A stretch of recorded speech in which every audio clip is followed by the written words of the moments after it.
Cole Thompson of Sports Map Radio joins the Locked On Texans podcast. Got to talk to draft and much more surrounding the Houston Texans. And to tie it all in, we want to develop a great team here that we can deliver wins to the city of Houston. We want to deliver a championship here to the city of Houston, and that's what it'll be about. You are Locked On Texans, your daily Houston Texans podcast, part of the Locked On Podcast Network, your team every day.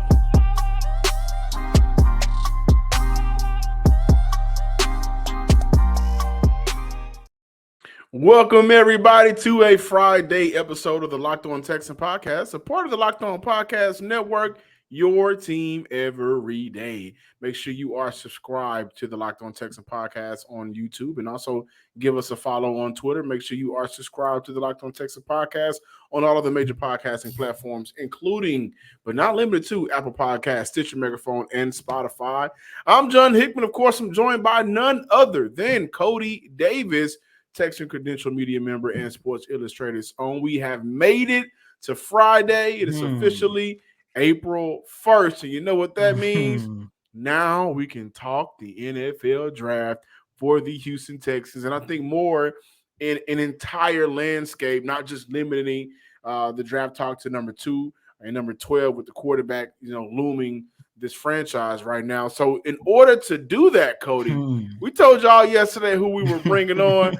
Right now, he's waiting in the background. Let's go ahead without further ado. Cole Thompson at Mr. Cole on Twitter. So if you're listening via podcast, make sure you give him a follow. One of the great guys of Texan Twitter, but of course he does more than that. College football is where he stands. He's been doing a lot of great work covering this team. Cole, man, welcome to the Locked On Texan podcast. I feel like this is a giant April Fool's joke that I get to be back on with the Locked On Network. I love this, guys. How we doing, man? Doing well, man. Doing well. Not too many people are going to bring you in like how I did. Listen, if I get a hype man like John Hickman, I consider myself very lucky. And if I get to hang out with Cody Davis, Steve Harvey for that, man. If I get to hang out with Cody Davis outside of Texans media, I call that a win too. So it's like a double win for me today. Oh, my goodness, man. Well, your family of the Locked On Texan podcast, and, we really do appreciate all of the work that you do passionately and professionally covering this team. But when we look at this team, if we can go dive right into it, because that's why they are here checking us out today. Number 2, we can understand and just say that's going to be the quarterback position, right? No doubt. No doubt. When you hear the one-on-one conversation with ESPN that came out earlier this week with D'Amico Ryans, he all but said it's quarterback. Like it's no longer a situation. It's okay. Who is Carolina taking? Who is trading up ahead of us, and who are they taking? And who's going to be on the board when we're at number 2? It's basically, in my opinion, a 2-man race at this point between C.J. Stroud of Ohio State and Bryce Young of Alabama. And to be honest, I think both are fine options. And that's really why I think that Houston's in a very good spot. Yeah, you want to be able to control who you really like. But I don't think that the David Mulugheta situation where if CJ Stroud was on the board, you're going to pass on it. I don't think that David Mulugheta is going to tell his client, hey, don't come to Houston. We're going to make this work. And I think that Bryce Young, the size doesn't worry me. The weight is a little concerning, but over time, he's going to be able to get inside of an NFL weight room. He's going to be able to add on those pounds in the right proper spots of his body. And they did a good job opening up the offensive line by bringing over Shaq Mason, extending Laramie Tunsil this offseason. They've done a lot of offseason work with Kenyon Green to make sure he gets better with hand placement, better with footwork. So they're fully investing in their former first-round pick. And if they find a way to bring over Titus Howard on an extension before or during the season, that's probably 4 guys that you will have for at least the next 2 to 3 years before you really have to worry about your offensive line outside of center, which, again, that's a massive position because the last thing you want to do is say, hey, Scott Questenberry, we can't start you. Well, what else do we have? Jimmy Morrissey.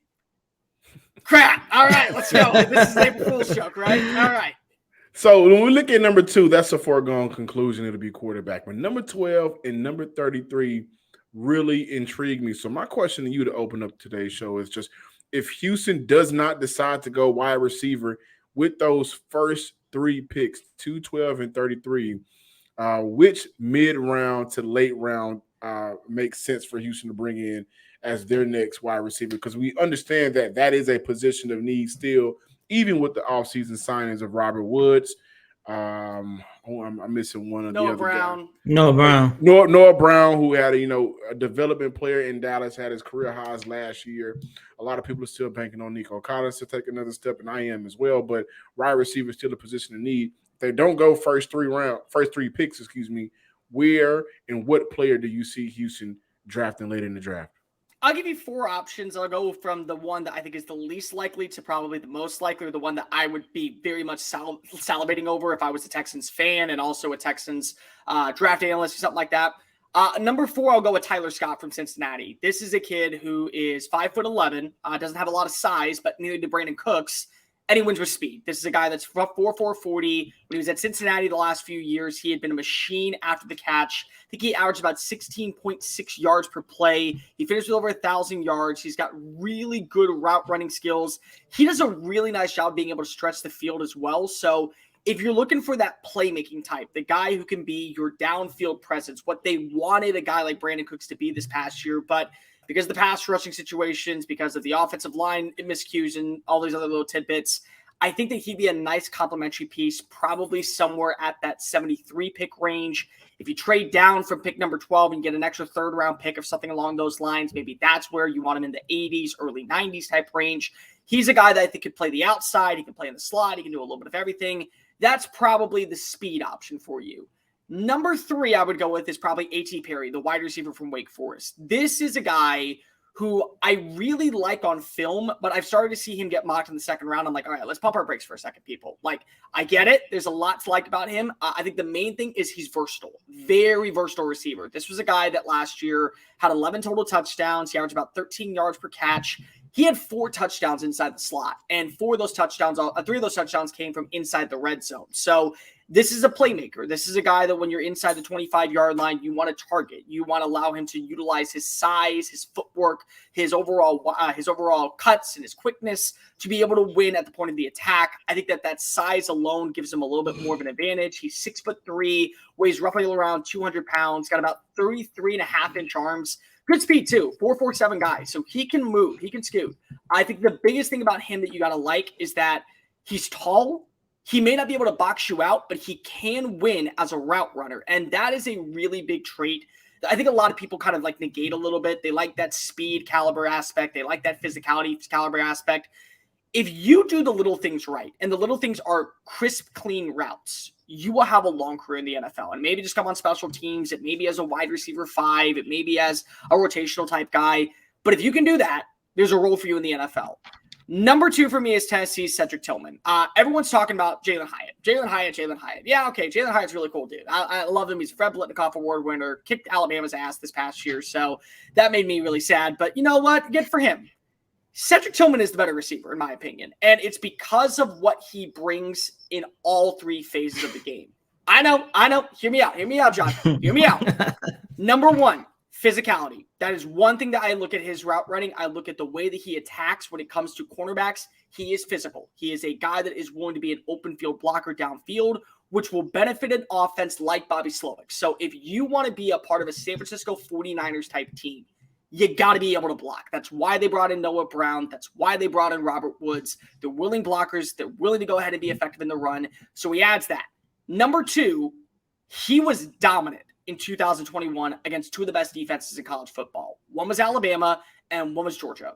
In both those games combined, he had about 13 catches, 233 yards. So we're talking about 13 to 14.5 yards per play. He also had 2 touchdowns.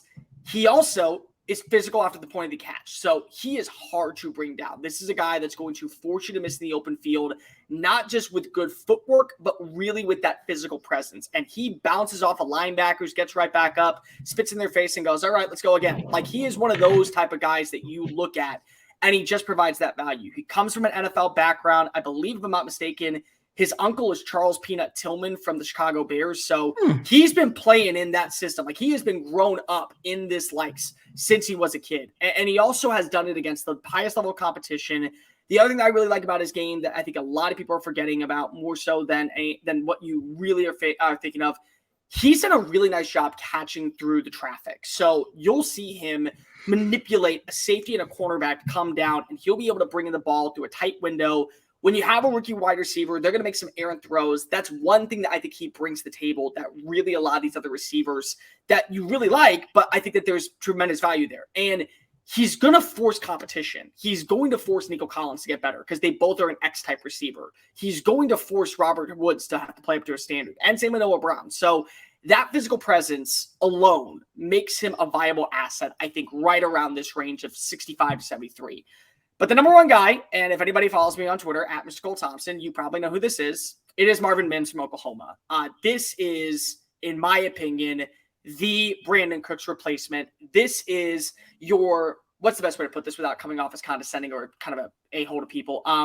This is your Kirkland brand, Jordan Addison, but better than Kirkland brand Jordan Addison because of everything that we saw from him. If you go back and watch his film in 2020 and really 2021, the player that did not benefit and actually took steps back this year because of the Caleb Williams transfer was Marvin Mims. Last season, we could have been talking about him as a Biletnikoff Award winner. We could have been talking about him about a first round wide receiver, especially in this class. He is a guy that takes the tops off of defenses. He wins with route running. He wins with the ability to track the ball extremely well down the field. I love the fact that he can play inside and out. He's taken a majority of his reps on the outside, but he's also worked inside. So he's a multi-dynamic type receiver. The other thing is that he plays bigger than he is. He comes in at 183, but he plays like he's about 200 pounds.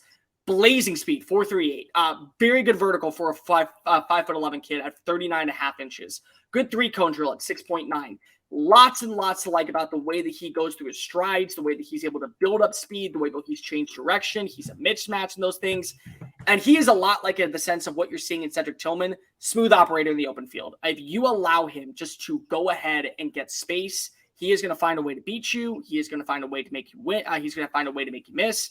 And the thing that I really love about him is that every year you see that production. You see the way that he's able to get yards after the catch.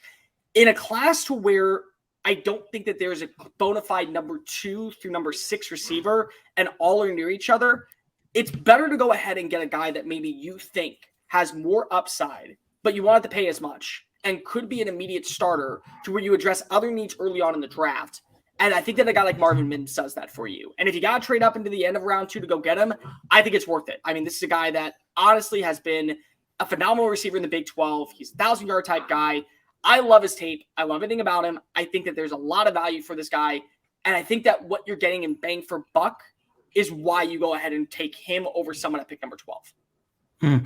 Cole, I want to ask you this because I want to get your thoughts on this. How would you compare and contrast the differences between CJ and Bryce?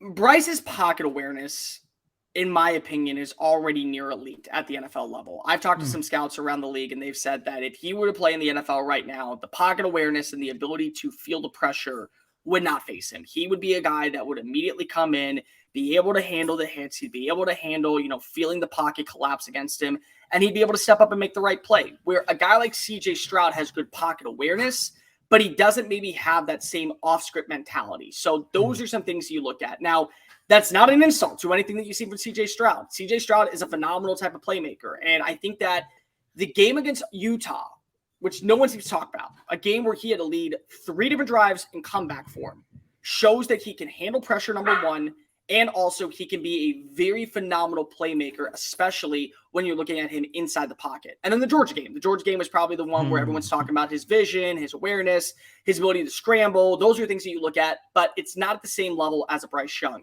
And another thing with Bryce, where I think a lot of people kind of get this construed, is they look at his size and they say, oh, well, he can't go ahead and handle a 250-pound pass rusher.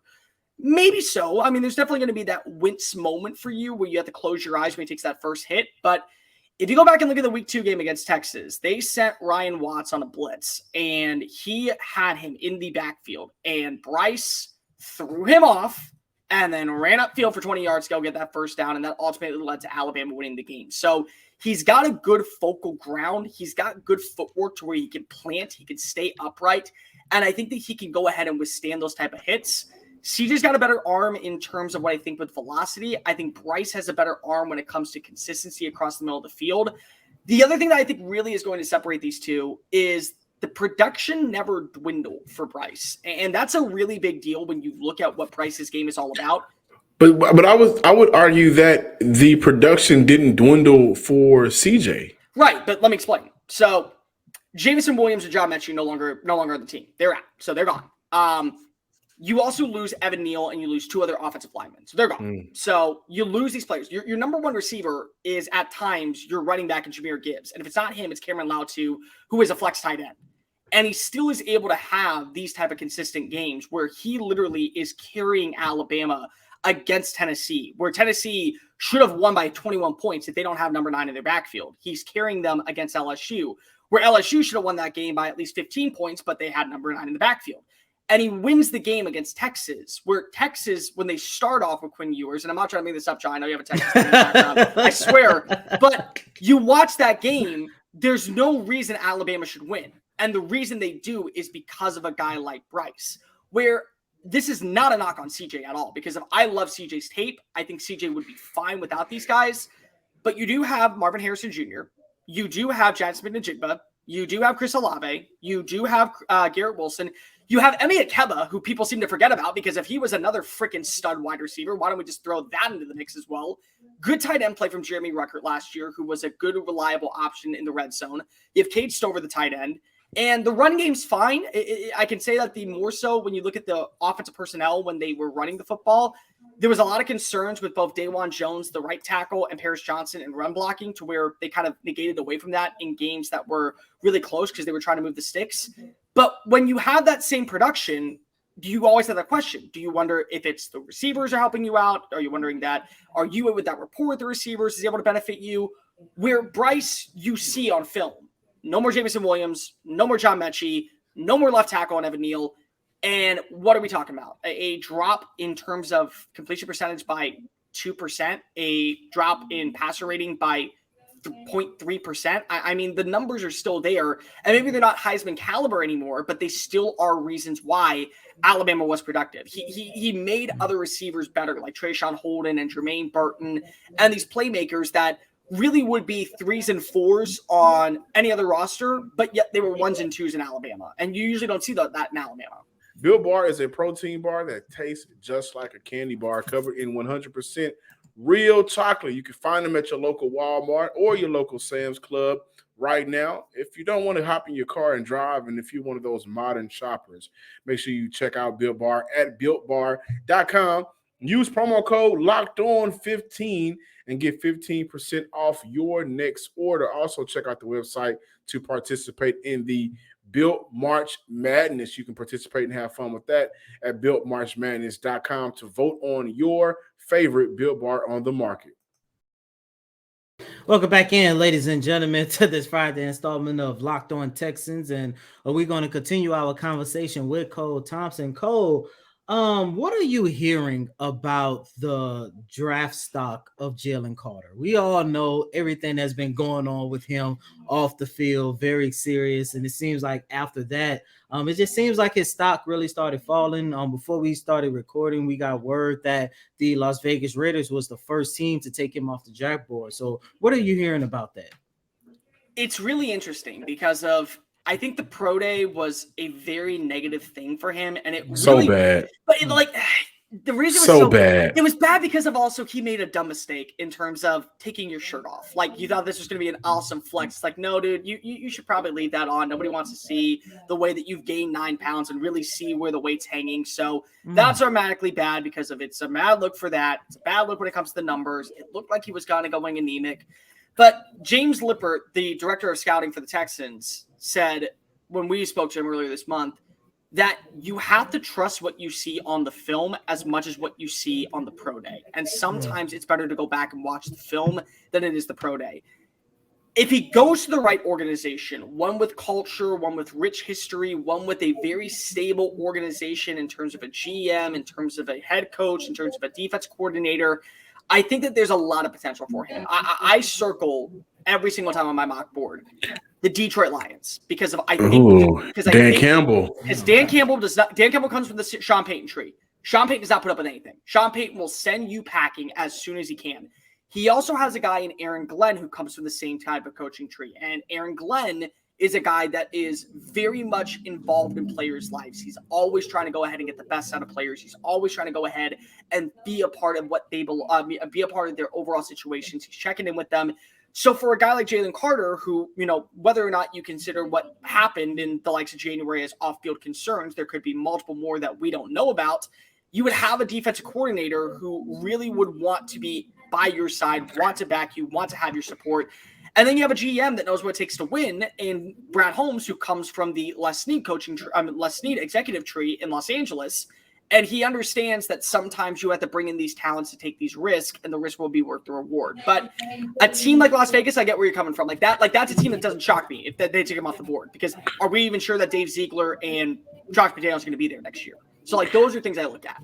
Dan Campbell did say something interesting, when he was asked about Jalen Carter, and he said that he heard some things that was very interesting, and I believe the reporter asked could he kind of elaborate on it, and he just kept it as interesting. So I think that would be a good challenge for Dan Campbell, getting the Lions to where they were last year, potentially almost in the playoff spot, and then ruining the Packers' chances. But I gained some respect for Dan Campbell. And I do look at Dan Campbell as a guy that he could possibly get the Detroit Lions back to the playoffs and as a better organization than, leave him as a better organization than when he first found him and came in. But if he's at 12, DC with D'Amico Ryans, and you look at Nick Caserio, but not necessarily the more stable organization. If he's at 12, does Houston take a shot on him? I think you got to look at the whole board in general. That's going to be the main thing, because if there's another player that you really like, that you feel a little bit more comfortable with, maybe they go ahead and pass on him. Those are things that, are going to be very internal conversations. From a talent standpoint, you will not find a better player at pick number 12. From what I've gathered, I would be very shocked if he's not selected by no later than number 9 with the Chicago Bears. So if he's available at 9, there's going to be that awkward conversation. Do we want to add an offensive tackle to build around a guy like Justin Fields? Because our offensive line was cardboard doo-doo last year. There's no way to put it. We had more holes in it than Swiss cheese. They did bring in Nate Davis. I like that. Braxton Jones was a really nice find as a 5th-round pick, but 5th-round picks, you can always move him to the right side if you want to. Cody White here is starting to regress a little bit. You do need to figure out what you want to do with Tevin Jenkins. Is he going to right tackle? Is he a left? Is he a right guard? Where does he kind of fit? Or do you want to go ahead and bolster up your defensive front for a Matt Eberflus style of defense, where you've already done enough this offseason by showing some moves, by bringing in a DeMarcus Walker, who had a career year last year in sacks with Tennessee, getting a guy like TJ Edwards, who is a homegrown talent, but also is a very good linebacker to pair opposite of a guy like Tremaine Edmonds. I didn't like how much they paid Tremaine Edmonds, but I do like Tremaine Edmonds in this style of defense. So that's a conversation that you can have. I don't know if Jalen Carter is going to be there. If he's there, from a talent perspective, Jalen Carter is probably the second best player in this year's draft. And if he's not the second, I would say he's the third. And it only comes behind the 2 Alabama people. And it would probably be at Will Anderson, who, in my opinion, kind of above everybody else, that is the top of the talent in every single way possible. And then probably Bryce Young. So even then, what you're having is still the 3rd best player on your board, and you're walking away with number 2 and number 3. Or number 2 and number 3, where you get the number 2 player in the draft at pick number 12, and the number 3 player in the draft at pick number 2. So it all comes down to long-term fit. It comes down to what we don't know, and what likely none of us will ever know based off of, unless we're in a scouting building and we're hearing all the notes that people are telling us, to where do you feel comfortable with him being a part of an organization as a building block? Because unlike a team like the Detroit Lions, and this is probably why I kind of lean Detroit for a guy like Jalen Carter, they did a lot this offseason in terms of where they can kind of just play the board and throw darts and say, cool, that guy's available, let's go ahead and take him. Because they don't need to take a cornerback at pick number 6 anymore, because they added in Cam Sutton, they added in Emmanuel Mosley, they added in CJ Gardner-Johnson, who can play everywhere. They still have Tracy Walker at safety. They still have Jeff Okudah on the team, to where if they really like a pass rusher like a Tyree Wilson, they're going to take him at pick number 6. If they really want to bolster up their defensive line, a Jalen Carter at pick number 6 can work. Because you also have pick number 18, where you can still get a guy like maybe a Joey Porter Jr. or a Deontay Banks out of Maryland if you want to continue to build up your defensive backfield. Or you can wait till day 2 and you have 2 second-round picks. And that's the other thing, is that they have so much draft capital inside the top 55, that you can kind of just take a flyer on one of them. And if it ends up working out, that's fine. Because of also you did enough last year to kind of put yourself, maybe not the driver's seat of the NFC North, but definitely right up to the driver's seat. Where Houston, I love the moves that they made this offseason. I gave them an A- for terms of free agency. They actually added in B to B plus type talent instead of the C- C type players that have come through the building in the last few years. But you still are an organization that needs to find your foundational building blocks. You still need to find your cornerstone pieces. And right now, I would say that Jalen Peach is probably one. Derek Stingley's probably another. Damian Pierce is probably a third. I would then go Laramie Tunsil because you got him signed to a long-term deal. And then who else is left? I mean, like Christian Harris, I hope that he pans out, but there's still a lot of untapped potential for him. And now he's getting a linebacker himself to now teach him a little bit. I think that there's questions with Kenyon Green, and very valid questions with Kenyon Green because of how he played last year, especially in pass pro. I think there's questions with John Mechie, whether or not that's fair, but we have no idea what John Mechie is. So you have to take John Mechie with a grain of salt. I am not saying that John Mechie is not going to be a productive player because we have no idea what John Mechie is going to do. So you can't really put him in that category as well. And then you have to hope that the players that you're adding in, whether it be at pick number 33, whether you trade up from 33 back into the first round, pick number 12, you trade down for pick number 12, pick number 2, you want them to be foundational pieces, just like you had last year. If you don't think that Jalen Carter is going to be that guy, it sucks because the talent is there, but you can't risk it, especially with Nick Caserio, who's only had 11 wins in the last 3 years. What would be your wow, Houston really did that moment for the upcoming NFL draft? I'll give you 3, and I'll give you 1 for each time. So it's at pick number 12. That's it. They go for pick number 12, and they give up a first-round pick next year because Will Anderson falls outside the top 5, and they go take him at pick number 6. That's the wow moment. They're willing to go ahead and bet on the future of the organization with the draft capital because of a guy that they believe can be a difference maker at a premier position. You go ahead and you go up and you move to go get him. And if that costs you a first-round pick next year, whether that be your first-round pick, whether that be Cleveland's first-round pick, you give up a second-round pick at some point, you go get yourself a bona fide pass rusher for this defense for D'Amico Ryans. That's a wow moment to move up. To stay at number 12, I think Joey Porter Jr., the cornerback from Penn State, is a guy that if you pair opposite of Derek Stingley, you got to realize Steven Nelson's in the last year of his contract and he's 30 years old. And I like that you have Jimmy Ward at one safety spot. And I love that you have Jalen Petrie the other. You have Tavier Thomas in the slot. And you also have Desmond King. But Desmond King's in a contract year. You have Steven Nelson in a contract year. And in today's NFL, if you have 2 bona fide cornerbacks, both of which can be number 1s and play physical, and that's exactly the type of game that you're going to get from Joey Porter Jr., who's a big press man guy. He's able to put his hands on you, win at the point of the attack, maybe not getting a lot of interceptions, but a lot of pass breakups. And you're saying go ahead and cover the number 2 receiver because we got Derek Stingley locked down at the number 1 receiver. That's a way to where if you don't have a great pass rush, you give your pass rushers time by making sure the coverage deep downfield is just so star-spangled spotless that there's no shot of your quarterback being able to attack.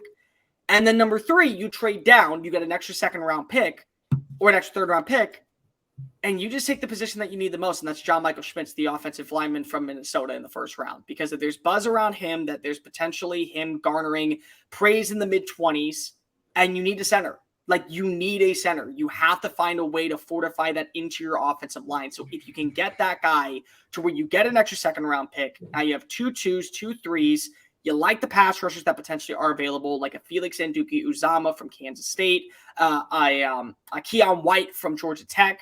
You take one of them there. You get a wide receiver like a Marvin Mims or potentially a Jalen Hyatt if he falls into the middle of round 2, or potentially a Cedric Tillman. And then you find a way to go ahead and add in those other pieces around that in rounds 3, like a Daleon Henley, a Washington State linebacker. Potentially you bring in another safety like a Sidney Brown if you want to back up a guy like Jimmy Ward for a year. That would be a wow moment, but the wow moments sometimes aren't bad. Like Tyler Linderbaum was a top 5 player last year on my big board, and he fell all the way to 25, and he was an all-pro rookie center. Like, that's like a wow moment, and you need to address that need. So if you trade down and you just like, we don't have a center and we have a rookie quarterback to where they're going to be going up against Grover Stewart and DeForest Buckner every single rep, we gotta get the best guy available. That's a wow moment, but it's a wow moment that is wow because of maybe you feel like you overdrafted, but 2 or 3 years from now, it may look like a steal. Thank you guys for Thank you guys for sticking around for Cole Thompson, Sports Mat Radio. Before we move on, Cole, where can our listeners and viewers find your work and find you on Twitter? You can always go ahead and check me out at Mr. Cole Thompson. You can download the Just Saying It podcast version of the show on iTunes, Spotify, YouTube, Audio Boom. And if you want to, and you're up at the late hours of the night, you can always check in 3 a.m. to 7 a.m. Eastern time, Monday through Friday. I'm on every single ESPN affiliate that does not have local programming during that slot. The NCAA tournament is heating up, and there's no better place to get in on the action than FanDuel, America's #1 sports book, because right now FanDuel is giving new customers, a no-sweat first bet up to $1,000. They're printing money and giving it away, Cody. That's up to $1,000 back in bonus bets, and if your first bet doesn't win, just go to FanDuel.com/locked on and sign up today to claim your no-sweat first bet. Then you can wager on everything from the money line to point spreads to which team will be cutting down the net, all on a safe, secure, and super easy app to use. Don't miss your shot at the no-sweat first bet up to $1,000 when you join FanDuel today. Just go to FanDuel.com/locked on and sign up. Make every moment more with FanDuel. Thanks for making the Locked On Texans your first listen every day. Make your second listen Locked On NFL Scouting with the Draft Dudes.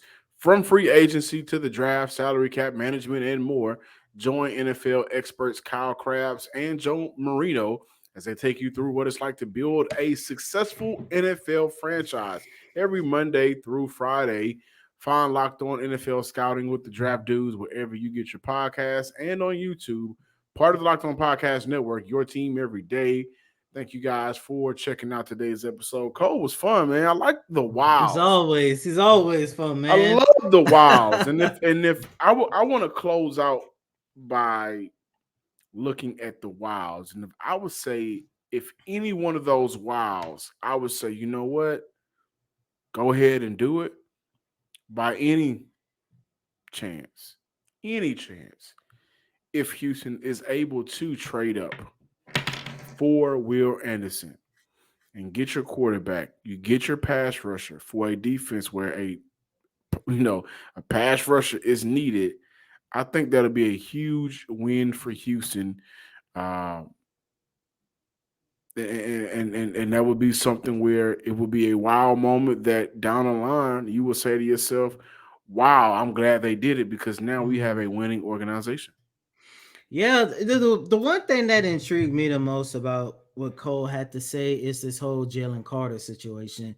And that's something that I've been thinking about a lot as of late. But, he said that the Detroit Lions, it seemed like they could be targeting Carter, but they have the number 6 pick. John, when I take a look at the teams that's after that, look, I don't think it's realistic, but I would like to know and see if Carter is at number 12, does Nick Caserio and D'Amico Ryans take that chance?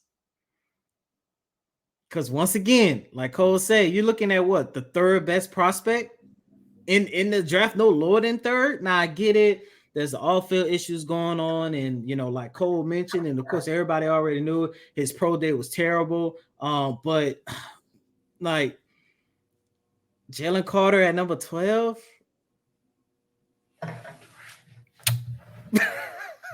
Like this draft, like I think the Joey Porter wow moment was I thought that was like wow, because you would have potentially 2 lockdown corners for the next 4 seasons, 4 to 5 years, man, and boy, you could do some things with that. I'm looking forward to what the Houston Texans can do in the draft. I think it's going to be fun. I can't wait to talk more draft coverage for the Houston Texans, and I will start putting out my own mock drafts later today. Thank you guys for checking us out on this Friday episode. Be sure to follow us on Twitter at Locked On Texans. Also, subscribe to the Locked On Texans YouTube page as well. And as always, I'm your host, Cody M. Davis. Please remember to follow me on Twitter at Cody Davis _24. Once again, that's Cody, COTY DAVIS _24. Until next time, ladies and gentlemen, peace. Enjoy your weekend.